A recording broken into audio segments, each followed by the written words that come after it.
25व्या वर्धापन दिनानिमित्त असणाऱ्या या कार्यक्रमाचे प्रमुख तुमचे आमचे सर्वांचे दैवत आदरणीय साहेब, या कार्यक्रमाला उपस्थित असणारे प्रांताचे अध्यक्ष आदरणीय जयंत दादा, आवर्जून या कार्यक्रमाला उपस्थित असणारे महाराष्ट्र राज्याचे नेते, महाराष्ट्र राज्याचे उपमुख्यमंत्री, माजी उपमुख्यमंत्री आदरणीय मोहिते दादा पाटील आणि जयंत पाटील साहेब, सर्व सन्माननीय नवनिर्वाचित सर्व खासदार, महाराष्ट्र राज्याचे सर्व माजी मंत्री, राष्ट्रवादी काँग्रेस शरदचंद्रजी पक्षाबरोबर असणारे सर्व आमदार, मंचावर उपस्थित असणारे सर्व पक्षाचे पदाधिकारी आणि पक्षाचा आधारस्तंभ असणारे सर्व मायबाप, तुम्ही सर्वजण आज पक्षाच्या इतिहासामध्ये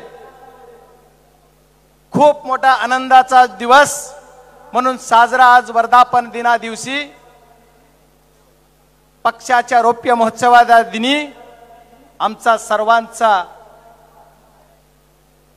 सत्कार आदरणीय पक्षाने केला। या रौप्य महोत्सवाच्या निमित्त मी सर्व नेतृत्व आणि सर्व जनतेना, सर्व कार्यकर्त्यांना विनंती करणार आहे की आपली लढाई ही या ठिकाणी थांबत नाही, तर आपली लढाई खरी आज सुरू होतीये। आपण राष्ट्रवादी काँग्रेस पक्ष हा एक देशात एकमेव पक्ष आहे की ज्याचा रिझल्ट 80% आहे।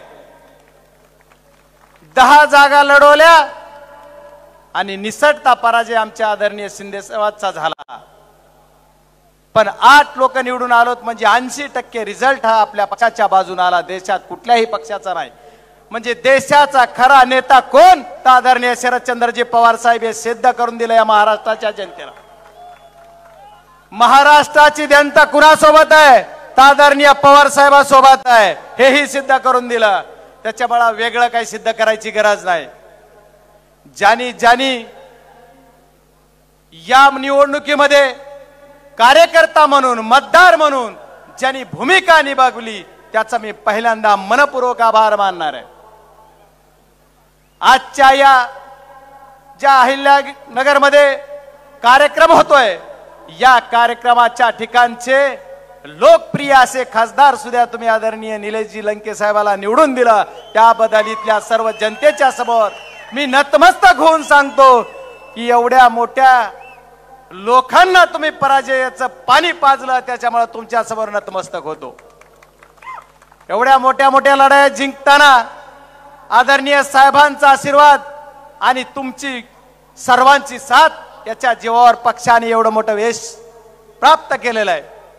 येणाऱ्या काळामध्ये आपल्याला विधानसभेची निवडणूक लढायची आणि आदरणीय साहेब, माझी सर्व नेत्यांना विनंती आहे की आम्ही निवडून आलेल्या 8च्या 8 खासदारांना जिम्मेदारी द्या आणि जिम्मेदारीचा रिझल्ट आमच्याकडून घ्या। आम्हाला तुम्ही 1-2 दिवसात जिम्मेदारी द्या की तुला एवढे विधानसभा मतदारसंघ निवडून आणायचेत, आणि मी मात्र छाती ठोकपणे विनम्रपणे विनंती करून तुमच्या सर्वांच्या ताकदीवर सांगणार आहे की मला जी साहेब आणि आदरणीय प्रांत अध्यक्ष साहेब जी काही जिम्मेदारी देतील मराठवाड्याचा एकमेव खासदार म्हणून, ते मी पार पाडण्याचा प्रामाणिक प्रयत्न करेल। आणि मराठवाड्याचे सर्वाधिक आमदार यावेळेस पहिल्यांदा विधान भवनात आपल्या पक्षाचं लावायचं काम सुद्धा तुमच्या सर्वांच्या आशीर्वादाने करण्याचं प्रेरणा घेऊन या कार्यक्रमातून जायचंय। ही लढाई तुमच्या आमची सर्वांची अस्मितेची लढाई आहे। त्याच्यामुळे आजच्या या रौप्य महोत्सवी दिनानिमित्त आपल्याला सर्वांना एक निश्चय करून या कार्यक्रमातून जायचंय। येणाऱ्या महाराष्ट्राच्या विधानसभेवर आपल्याला आपला झेंडा फडकवायचा आहे, म्हणजे फडकवायचा आहे, याच्यासाठी तुम्ही आम्ही सर्वांनी एकत्रितरित्या काम करायचंय।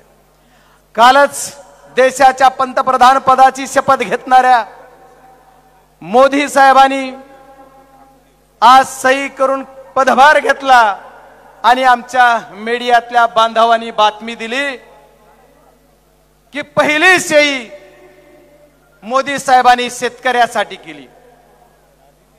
मी म्हणलं बरं झालं, शेतकऱ्यांच्या कामासाठी मोदी साहेबांनी सही केली। कांद्याची निर्यात बंदी उठवली असेल, आमच्या साखरेची निर्यात बंदी उठवली असेल, कापसाला भाव जाहीर केला असेल, पण काय सही केली तर शेतकऱ्यांचं सन्मान योजनेचं जी हप्ता आहे, अरे द्यावाच लागला असता, ती योजना आहे त्याच्यावर सही केली. म्हणजे गाजर दाखवायचं काम देशाचे पंतप्रधान परत एकदा करतायत. तर माझ्या या बीड जिल्ह्यातील सर्व तमाम जेवढे होते तेवढे आणि महाराष्ट्रातील जेवढे आहेत तेवढे खासदार महोदय, आम्ही सर्वजण आणि बीड जिल्ह्यातली सर्व महाराष्ट्रातली संबंध जनता यांना सर्वांना विनम्र विनंती करायची, माझ्या शेतकरी बांधवांना, तरुणांना, मी ज्या बीड जिल्ह्यातून खासदार झालो ती खासदारकी एवढी सोपी नव्हती. सुरुवातीपासून प्रमाणपत्र हातात घेईपर्यंत लढा द्यावा लागला. पण आदरणीय साहेब आणि आदरणीय सर, तुम्ही सर्व जनता माझ्या सोबत होतात म्हणून देशात सर्वात उशिरा कुठला निकाल लागला तर ती बीडचा. पण सत्य परेशान होता है लेकिन पराजित नहीं होता, ऐसा पद्धतीने सत्याचा विजय म्हणजे हा झालेला आहे. त्याच्यामुळे आदरणीय, मला खूप काही बोलायचंय. अध्यक्ष साहेबांनी उभारले कीच माझा आवाज खाली आला. मी जास्त काही बोलणार नाही, आदरणीय साहेबाला ऐकायचंय. मी शेवटचा विनंती अशी आहे की या सर्व घटनेतून आपल्याला एकच करायचंय की या देशाच्या उच्च सभागृहात जाण्यासाठी आदरणीय साहेबांनी मला संधी दिली. मराठवाड्यात एकच जागा लढली, तुमच्या सर्वांच्या आशीर्वादावर ती जागा जिंकण्याचं सौभाग्य माझ्या नशिबी मिळालं.